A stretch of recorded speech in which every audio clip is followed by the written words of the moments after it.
자, 오늘 우리 하나님의 말씀, 우리 신명기 8장, 우리 1절부터 3절까지 말씀을 우리 합독을 하도록 하겠습니다. 자, 우리 신명기 말씀 1절부터 3절까지 말씀을 합독합니다. 내가 오늘 명하는 모든 명령을 너희는 지켜 행하라. 그리하면 너희가 살고 번성하고 여호와께서 너희의 조상들에게 맹세하신 땅에 들어가서 그것을 차지하리라. 네 하나님 여호와께서 이 40년 동안에 내가 광야 길을 걷게 하신 것을 기억하라. 이는 너를 낮추시며 너를 시험하사 내 마음이 어떠한지 그 명령을 지키는지 지키지 않는지 알려 하심이라. 너를 낮추시며 너를 줄이게 하시며 또 너도 알지 못하며 내 제상들도 알지 못하던 만나를 내게 먹이신 것은 사람이 떡으로만 사는 것이 아니요 여호와의 입에서 나오는 모든 말씀으로 사는 줄을 내게 알려 하심이라. 아멘.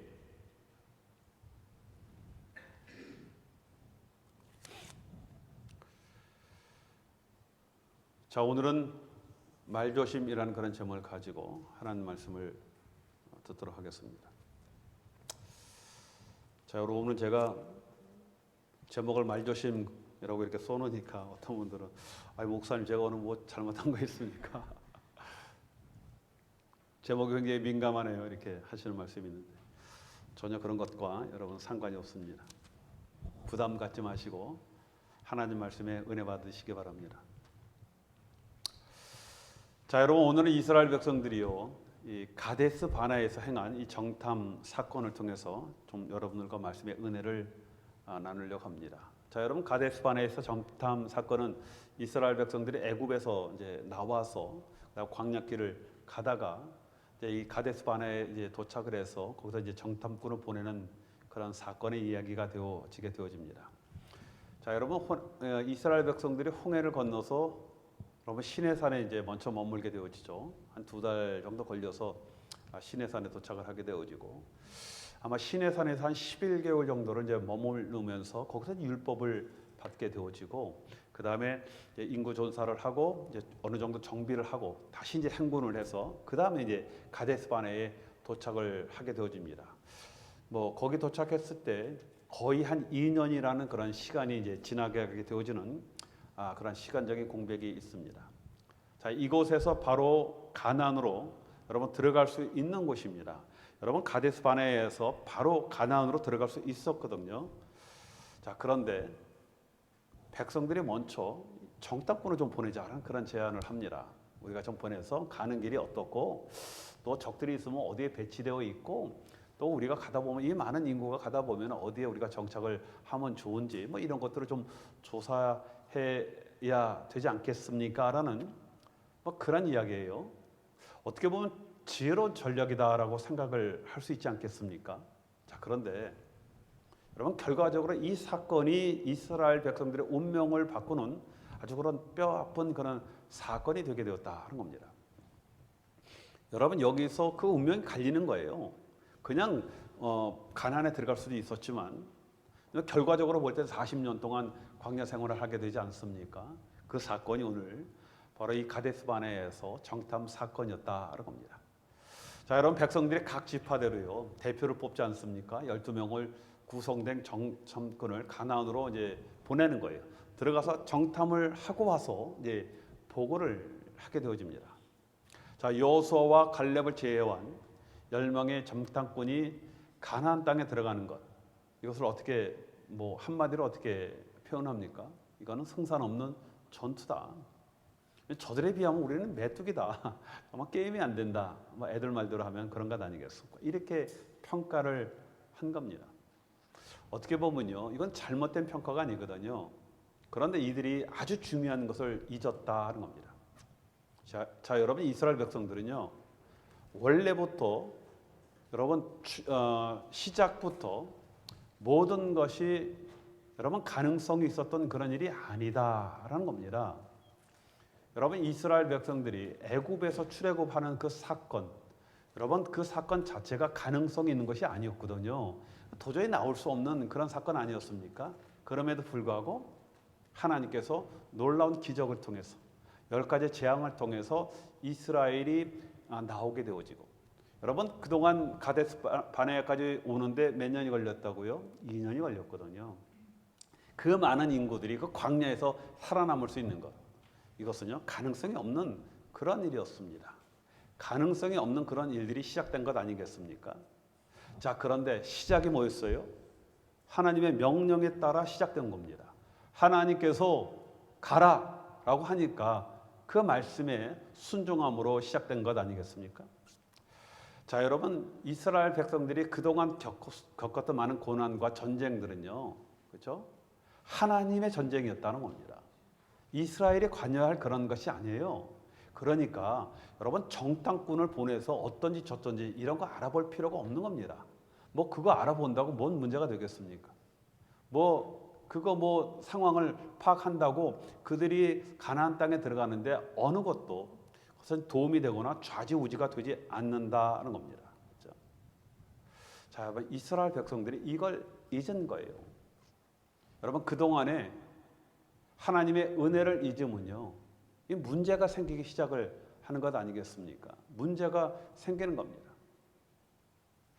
자, 여러분, 백성들은요, 그 마음속을 우리가 이렇게 좀 들여다보면 아마 가나안 땅 들어가는 게 그렇게 이렇게 편한 마음으로 들어가지는 않았을 것이다라고 생각이 되어져요. 그 마음속에 두려움이 있었고 원치 않는 마음이 그 마음속에 있었거든요.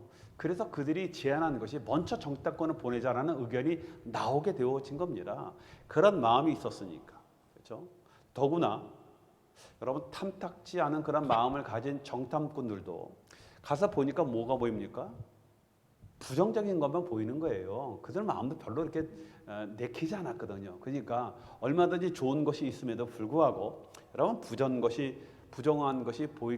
이 부정적인 것이 보이게 되어지고 그거를 보고하는 것 아니겠습니까?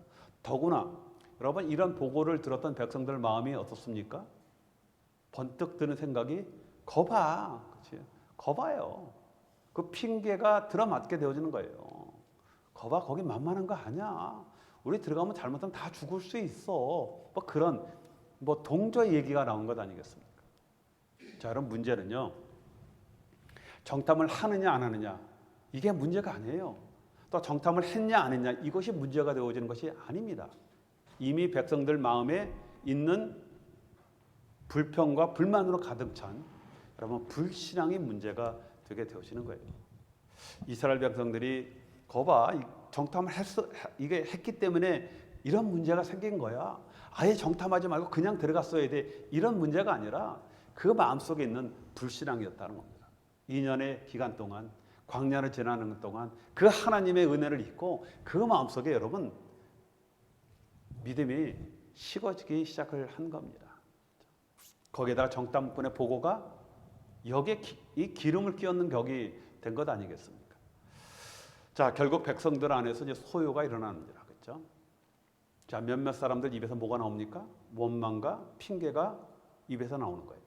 처음에는 아마 한두 사람 입에서 나왔을 것입니다. 그렇죠? 근데 여러분, 이상하게 이런 원망과 핑계는요, 이게 전염 속도가 대단하거든요. 누가 한 마리 그냥 꾸시렁대면요, 이게 그냥 삽시간에 번지기 시작을 합니다.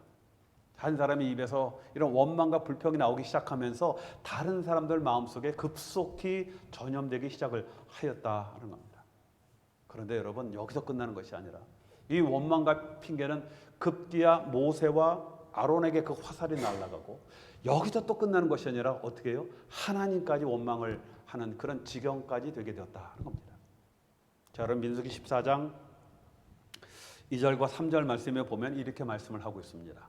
이스라엘 자손이 다 모세와 아론을 원망하며 온 회중이 그들에게 이르되 우리가 애굽 땅에서 죽었거나 이 광야에서 죽었다면 좋았을 것을 어찌하여 여호와가 우리를 그 땅으로 인도하여 칼에 망하게 하려 하는고 우리 처자가 사로잡히리니 애굽으로 돌아가는 것이 낫지 아니하랴. 이런 말하는 겁니다. 하나님의 기적으로 나왔으니 그 기적을 믿고 순종하며 가면 되는데, 자, 여러분, 2년간의 광야 생활은요, 그들의 마음을 변하게 시키기 시작한 거예요. 차라리 애굽에서 종으로 있었을 때가 낫다라는 그런 생각을 들게 하였다는 겁니다. 자, 여러분 이것은요. 좀 이스라엘 백성들에게는 무엇이 더 좋고 나쁘냐 이런 비교의 문제가 아니에요. 거기서 뭐 이스라엘이 애굽이 더 좋았다, 뭐 지금이 더 좋았다, 뭐 이런 걸 따질 뭐 좋고 나쁠 따질 그런 비교의 문제가 아니다 하는 겁니다. 여러분 당연히 광야 생활 어떻습니까? 어렵죠. 세상에 광야 생활 편한 게 어디 있습니까? 자, 이것은 믿음과 순종으로 가는 길이기 때문에 비교를 해서는 안 된다는 겁니다. 이것저것 따져서는 안 되는 겁니다. 여러분 믿음으로 가는 거라니까요. 여러분 믿음으로 가는 길인데 왜 이것저것 따져요? 이것저것 따질 거라면요 믿음이 필요 없는 것 아니겠습니까? 여러분 우리가 신앙생활하다 보면요 더 좋고 편한 길이 있어요. 이렇게 하면 더 이익이 많이 나고 이렇게 하면 더 사업이 잘 될 때가 있습니다. 이렇게 하면 내가 더 편하고 내 마음이 편하고 내 육체가 편할 때가 있습니다. 그럼에도 우리가 고난과 손해를 감수하는 건 왜 그렇습니까? 믿음의 길이기 때문에. 그렇죠? 그런데 백성들이 이러한 믿음을 잊었다는 겁니다. 잊었다. 자, 오늘 말씀은 이러한 백성들에게 우리 하나님께서 어떻게 행하셨는가? 이것을 우리가 한번 말씀을 통해서 또 알아보려고 합니다. 자, 여러분 그 짐 캐리 주연이었던 코미디 영화 있어. 코미디 영화. 브루스 올마이티라는 그런 영화 보셨습니까? 브루스 올마이티. 이 짐 캐리가 여기 브루스였는데 기자였거든요. 불만이 많아. 하도 불만하니까 하나님께서 그래 그럼 내가 휴가 좀 갈 테니까 네가 좀 내일 좀 대신해라고 해서 모든 권한을 주시면서 일어난 이제 해프닝을 그 코미디 영화로 했습니다. 그렇죠? 코미디 같은 영화였지만 당시에 뭐 어떤 그 무신론자들한테도 또 재미있는 또 하나의 시사를 던져준 그런 영화였다라고 생각이 되어집니다.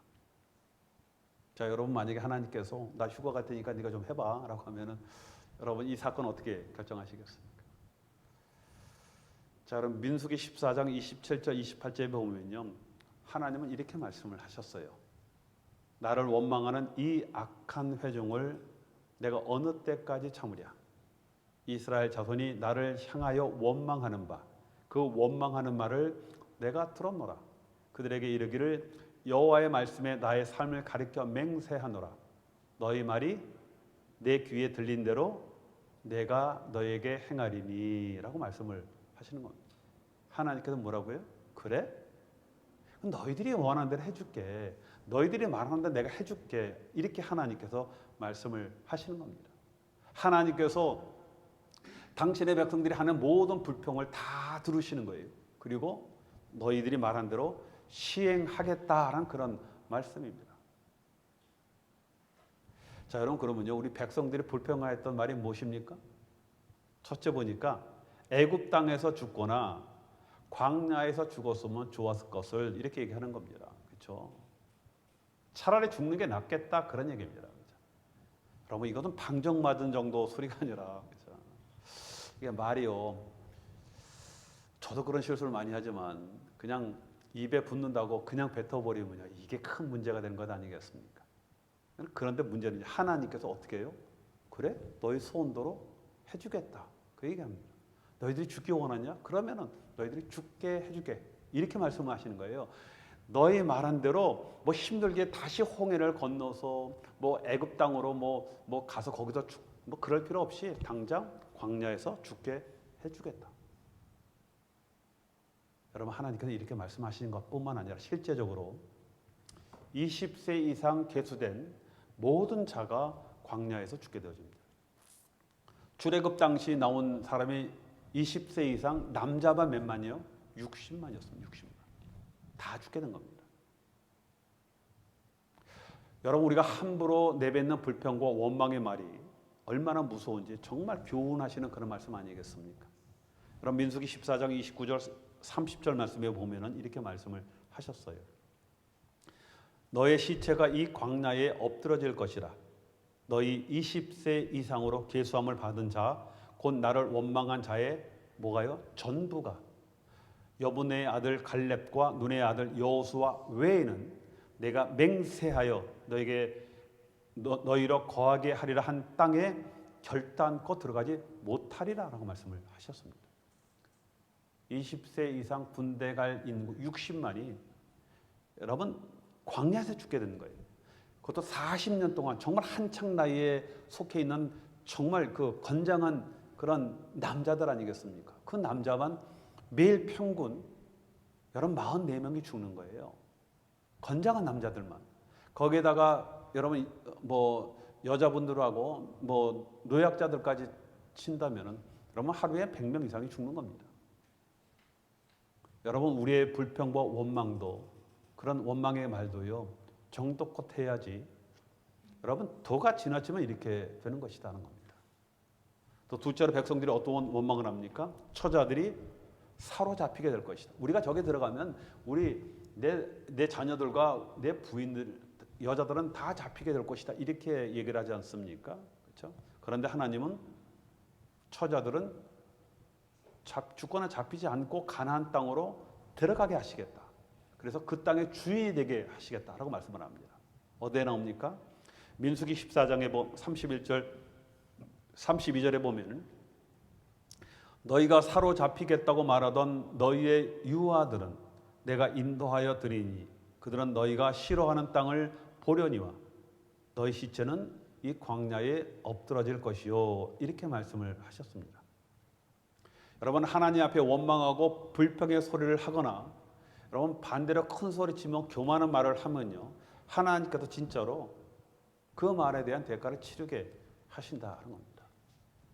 우리를 미워서 하는 것이 아니라 그렇죠? 교훈의 말씀 아니겠습니까?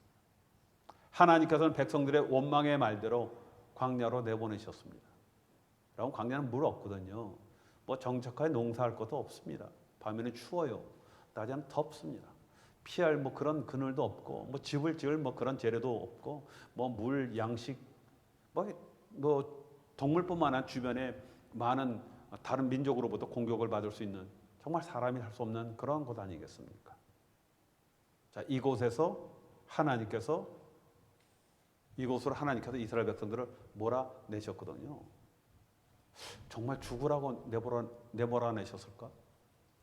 그런 생각 들지 않습니까? 그래도 좀 원망, 좀 불평했는데 하나님 아니거든요. 그럼 하나님은 우리 아버지 아니십니까? 그래서 하나님은 그들에게 살 수 있는 방법을 주셨습니다. 그리고 그 방법이 뭡니까? 그들의 생각을 바꾸면 사는 거예요. 여러분 살기 위해서 정탐을 보냈는데 생각이 바뀌니까 어떻게 돼요? 죽게 되었잖아요. 그렇죠? 여러분 죽음의 광야이었지만 다시 생각을 바꾸면 사는 겁니다. 자, 어떤 생각을 바꿉니까? 오늘 말씀해 보니까 사람이 떡으로만 사는 것이 아니요 하나님 입에서 나오는 모든 말씀으로 사는 것이다라고 말씀하셨거든요. 이렇게 생각을 바꾸면요 너희들이 살게 되어진다라고 말씀을 하시는 겁니다. 자, 여러분 우리 마음에 하나님의 말씀이 나오면 사는 거예요. 우리가 어떠한 우겨싸움, 당장 지금 목이 앞에가 막혀갖고 당장 죽을 것 같은데 그럼에도 불구하고 내 마음속에서 여러분 하나님 말씀이 떠오르면 여러분 사는 겁니다. 결단코 죽지 않습니다. 여러분 지금 당장 힘이 드니까 손에 뭐 돈이 쥐어야 살 것 같죠. 그렇죠? 여러분 사업이 번성하고 계획대로 이루어지면 살 것 같은 거 아닙니까? 이제 우리 자녀들이 저거 이제 대학 졸업하고 취직하면 이제 내가 살 것 같다라고 그런 생각 되지 않습니까? 자, 여러분 그런데 이것이 우리의 생각대로 되는 것이 아니거든요. 이것이 우리의 생각대로 돼서 얼마나 좋겠습니까? 그렇죠? 여러분 땅에서 나는 물은요 마셔도 다시 갈증이 나게 되어 있습니다. 그런데 여러분 내 마음속에 하나님 말씀이 생각나기 시작하면요 여러분 그때는 사는 거예요. 하나님의 말씀이 내 가슴에 파고들고 정말 산떡과 생명 되신 예수님을 만나야 진정으로 내가 사는 겁니다. 고난 가운데 여러분 그 문제를 해결할 어떤 원인이 있어야 내가 사는 것이 아니라 고난 가운데 예수를 만나고 예수가 생각나야 여러분 내가 사는 겁니다. 자, 여러분 광야는요 고난과 저주의 땅 같지만 실제로 광야는요 축복의 땅입니다. 저와 여러분들은요 광야가 축복이에요. 여러분 광야가 하지 않으면 우리 사람 안 됩니다. 그렇죠? 여러분 이 광야는 양면성이 있습니다. 광야의 우리 인생도 마찬가지예요. 우리 인생도 양면성이 있습니다. 축복과 저주의 양면성이 있거든요. 그런데 그 선택은 누구에게 있다? 우리에게 있다. 하나님은 철저하게 이거 말씀하는 거예요. 사람이 떡으로 사는 것이 아니라 하나님 말씀으로 사는 것이다. 다른 말로 얘기해서 어떠한 고난과 환난 가운데 네 마음속에 우리 마음속에 하나님의 말씀이 떠오르는 순간 그 고난은 축복이 되어진다. 그 고난의 땅은 축복의 땅이 되어진다라고 말씀을 하고 있습니다. 자, 여러분 우리가 하나님과 함께 있으면요. 어떠한 고난과 환난 속에서도 그는 축복입니다. 그렇죠? 자, 여러분 이스라엘 하나님께서 이스라엘을 광야로 보내셨지만은요. 그런데 그들만 보낸 것이 아니라 하나님이 그들과 함께 하셨다. 그렇죠? 광야는 축복입니까? 고난입니까? 축복이에요. 하나님께서 함께 하셨기 때문에. 자, 여러분 이것이 우리 하나님이에요. 하나님은 광야로 비록 그들을 광야로 보냈지만 그들을 돌보시고 인도하셨다는 겁니다. 밤에는 불기둥으로 낮에는 구름기둥으로 그렇죠? 그들의 길을 인도하시고 여러분 물이 떨어졌을 땐 반석을 깨서 그들을 물로 먹이시고 하늘에 만나를 40년 동안 내리게 하시고 40년 동안 그들의 의복과 신발이 절대적으로 떨어지거나 해지지 않게 하셨다라고 말씀을 하셨습니다. 뿐만 아니라 주변에 많은 대적이 있었거든요. 그럼에도 불구하고 그 모든 대적을 막아주시는 은혜를 우리 하나님께서 함께 하셨다는 겁니다.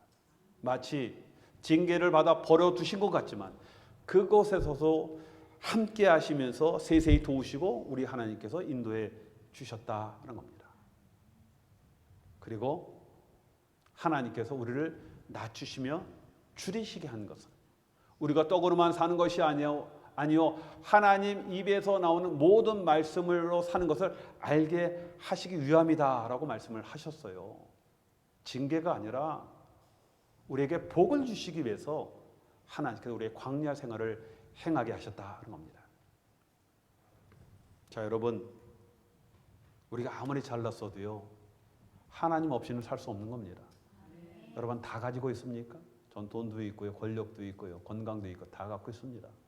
그런데 여러분 우리가 하나님 없이는 살 수 없는 거거든요. 여러분 겁 없이 함부로 장담하고 큰 소리 치다가 우리의 인생이 진짜 광야 인생이 되어집니다. 여러분 낮추고 때로는 우리를 줄이게 하셔도 감사하고 여러분 만나러 주셔도 불평 말고 감사히 먹고요.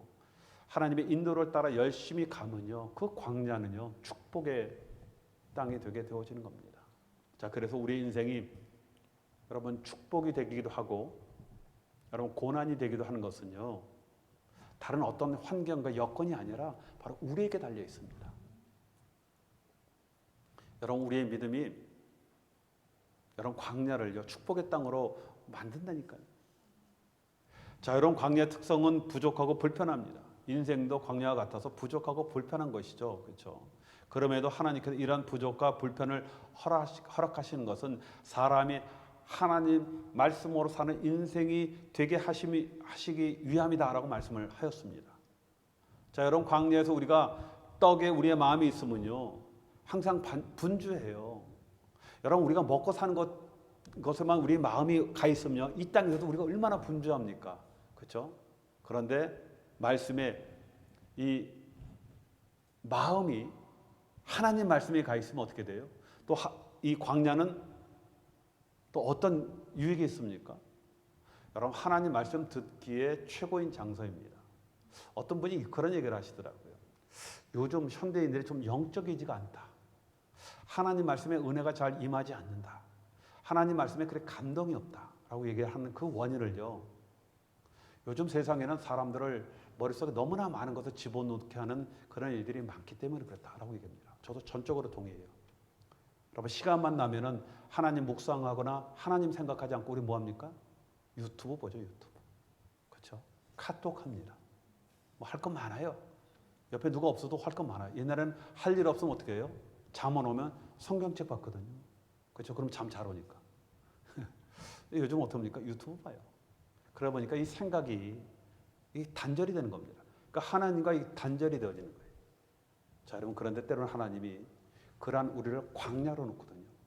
외롭게 만드시거든요. 지치고 힘들게 만들거든요. 그런데 그 광야가 어떻다고요? 하나님 말씀을 묵상하기에 최적이다라는 겁니다. 자, 여러분 떡을 먹으면 다시 배가 고프죠. 그리고 여기에 마음이 있으면요, 항상 배가 고프고 더 나은 것을 갈망하게 됩니다. 이런 인생은요, 마치 그림자를 보고 따르는 그런 인생인 것 같다라고 말씀을 드릴 수가 있습니다. 그렇죠? 세상에 떡을 보고 따르는 인생은 그림자 인생. 그렇죠? 여러분 혹시 호수에 비친 달 보셨습니까? 딱 요맘때쯤, 요맘 가을 정도 되면은 시골에 가면 가끔가다 이렇게 저수지가 있거든요. 잔잔할 때가 있어요. 그러면 여러분 하늘에 달이 딱 뜨면 어떻게 됩니까? 달이 물속에 있는 거 똑같아요. 보셨습니까, 여러분? 못 봤는데 다들 못 본 표정이네. 똑같이 비쳐요. 그 물에 비친 달에 이렇게 보면 분화구까지 다 보일 정도로 그렇게 합니다. 자, 그런데 야, 저기 달이 있네라고 우리가 이렇게 했을 때 사단이 돌을 던지면 어떻게 됩니까? 노을이 일면서 여러분 이그러지고 찢어지고 사라지기도 합니다. 그렇죠? 그래서 없어져 버렸네. 우리가 그렇게 생각하지만 실체는 어디 있다고요? 눈을 들면요, 하늘에 있어요. 없어진 것이 아니에요. 여러분 마음속에 마귀가 와서 돌 던지면요, 그 안에 믿음이 흔들리거든요. 하나님 없는 것 같아요. 하나님 없다라고 얘기하거든요. 근데 눈을 들어도 보면요, 하나님 계시다니까요. 여러분 세상의 것은 풀이고 안개이며 피어나는 꽃과 같은 것임을 성경이 말씀하고 있지 않습니까? 왜냐하면 이러한 것들은 그림자이기 때문에. 여러분 실제는 우리 주님과 함께 오는 영원한 하나님 나라에 있는 겁니다. 그렇죠? 우리의 눈이 여기에 고정되어 있어야 되는 거예요.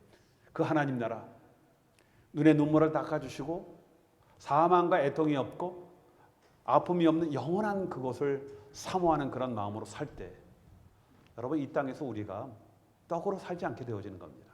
알거든요. 저거는 또 나를 배고프게 한다 하는 걸 알기 때문에. 자, 여러분 이스라엘 백성들이 광야에서 다 죽었으니까 여러분 가나안 땅에 들어갈 때는요, 당연히 사람들이 확 줄었겠다라고 생각이 되어집니다. 자, 그런데 여러분 광야에 들어간 인구를 다시 계수하거든요. 들어가기 전에 민수기 26장 51절에 보면요, 몇 명이 열어 나왔냐? 나올 때 몇 명이라고요? 20세 이상 장정만 60만. 그렇죠? 여자 어린아이, 나이 들으신 분들 뭐 따지면은 한 200에서 한 250만 되겠다라고 우리가 추측을 하지 않습니까? 자, 그런데 들어갈 때 인구가 민수기 26장 51절에 60만 1,730명이다라고 얘기했습니다. 줄었습니까? 안 줄었습니까? 안 줄었어요. 하나도 줄지 않았습니다.